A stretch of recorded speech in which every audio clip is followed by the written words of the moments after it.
My name is Leah Harrison, and I am 25 years old. I never imagined that coming home from my first successful business trip, the one I had built up in my mind as the turning point of my career, would end with the sight of my life stuffed into black garbage bags. They were lined up in a neat row at our front gate, bulging with my clothes, books, and keepsakes. Like silent monuments marking the end of an era, each bag seemed to hum with finality, an announcement to the world that I no longer belonged there. My mother stood in the driveway, arms crossed, her posture unyielding. On either side of her stood my 3 siblings, their shoulders squared as if they were soldiers on duty. The scene felt orchestrated, deliberate and cruel. Their faces bore no warmth, no hesitation, just cold, immovable judgment. The smile that had carried me from the airport, through the taxi ride, and up to our street dissolved in an instant. All the pride I had carried with me, all the hope that maybe this trip would finally prove my worth, evaporated with the sharp edge of Mom's words. "You are 25 now, it's time for you to get out." The words hit harder than any slap could have. Before I go further, let me pause. If you're watching this or listening, let me know where you're tuning in from. Hit like, subscribe, or whatever button keeps us connected, because this story, my story, is not just about betrayal. It's about the strength you find when you are shoved out of the nest without warning. Growing up in our suburban Chicago home as the youngest of 4 was complicated, to say the least. My father passed away when I was only 7. I remember the day in flashes, voices hushed, casseroles arriving in foil trays, the house filled with people who smelled like cologne and grief. But mostly, I remember not understanding why everyone looked at me with such pity. My oldest brother, Jackson, was already 18 then. My sister, Natalie, was 16. My brother Kevin, 14. They carried years of shared memories with Dad, family road trips, his corny jokes, bedtime stories. Me? Without the photo albums, I could hardly summon his face. After Dad's death, my mother, Sandra, was never the same. The vibrant, laughing woman of my early childhood hardened almost overnight. Her eyes, once soft, turned sharp. Her love became conditional, measured out in teaspoons of achievement and obedience. She worked 2 jobs, and while I will never question her sacrifices, she weaponized them daily. "I gave up everything for you kids," she'd say, always followed by, "The least you could do is, fill in the blank, get perfect grades, obey her rules, follow her dreams instead of our own." As the baby of the family, I lived in the shadow of expectations sharpened by years of loss and exhaustion. By the time I needed braces or tuition, Mom was in a stronger financial position, but emotionally, she was drained, her patience worn thin. She micromanaged my life with iron determination. My friends, my classes, my college major, nothing escaped her grip. My siblings had all conformed neatly into the mold she carved. Jackson became the brilliant surgeon, Natalie the polished corporate attorney, Kevin the dependable engineer. They married people she approved of, bought homes in safe suburbs, had children on cue. They were her trophies, proof to the world that she had succeeded as a single mother. Then there was me.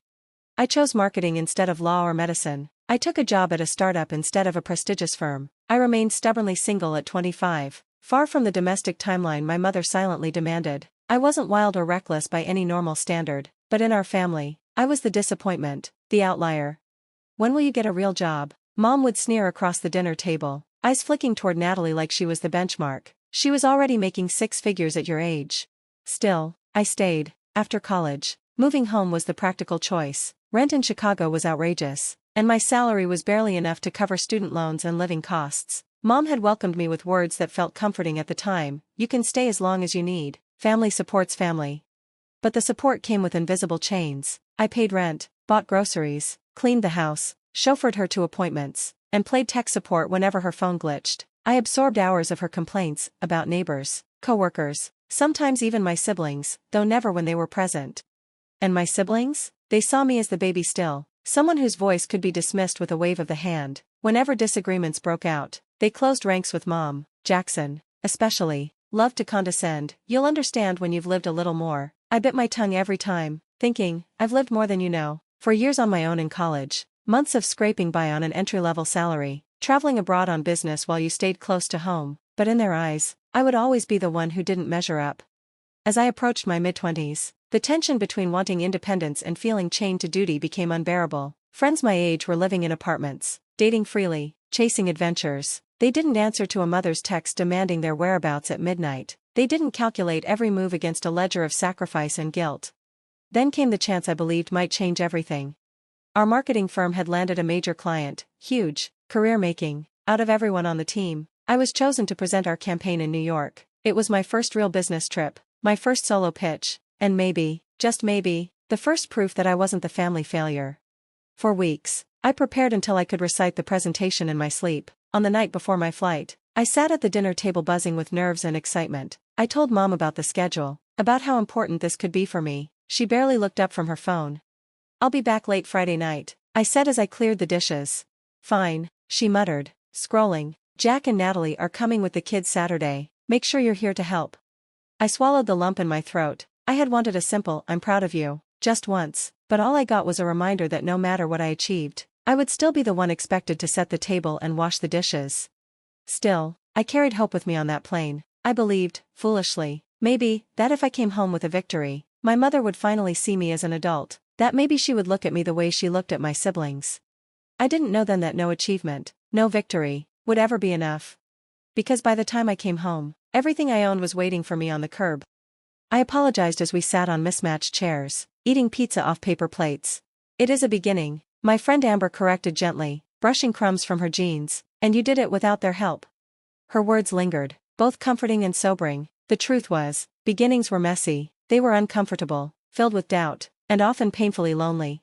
Financial reality hit hard that first month. After paying rent, utilities, grocery bills, and transportation costs, my once adequate salary shrank to nothing more than survival money. I became obsessive about tracking each dollar. Spreadsheets filled with color-coded categories. I learned which days local grocery stores marked down produce, which apps offered discounts, and how to stretch leftovers into entirely new meals. Cooking became less about taste and more about endurance.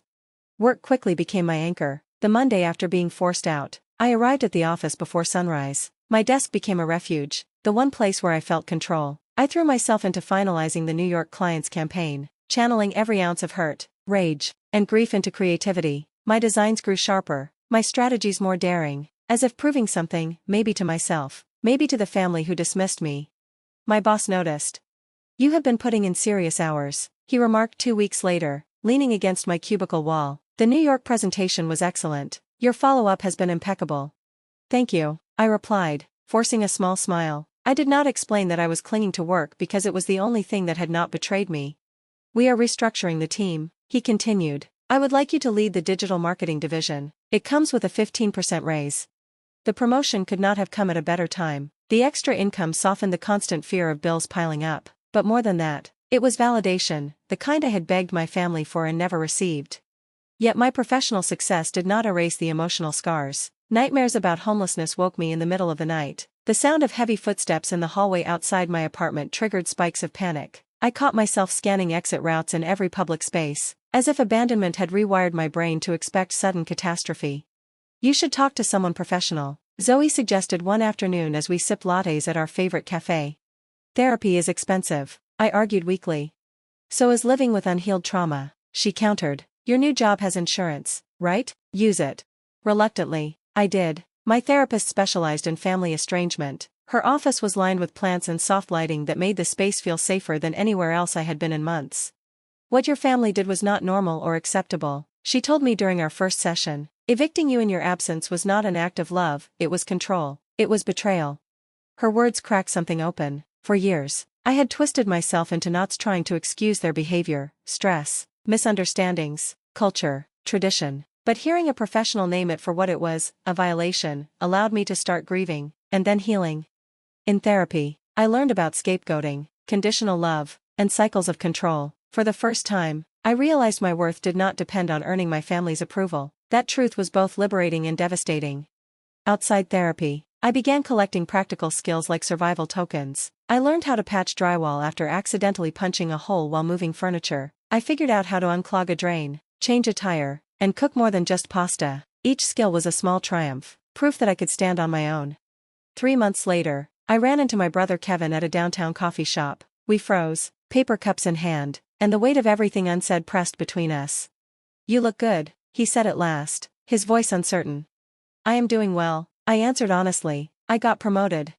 "That's really good," he hesitated. "Mom's been asking about you. She wants you to come to Sunday dinner." "On what terms?" I asked. He frowned. "What do you mean? Is she acknowledging what she did? Is there an apology? Or does she expect me to sit there and pretend nothing happened?" Kevin's silence was answer enough. "I cannot go back to that, Kevin," I said softly. "I am not the same person anymore." She's still your mother, he insisted, almost pleading. And I am still her daughter, I replied. That didn't stop her from throwing me out like I was nothing. We parted with strained goodbyes, but his troubled expression told me a small seed of doubt had been planted in him. That encounter reopened old wounds, yet it also strengthened my resolve. I was no longer a child begging for scraps of approval. I was building a life that belonged to me. Some days, the loneliness felt unbearable. Other days, the freedom was intoxicating. Slowly, I was learning to live in the space between grief and growth. And though it was not the life I once imagined, it was one I was finally shaping with my own hands, piece by piece, choice by choice,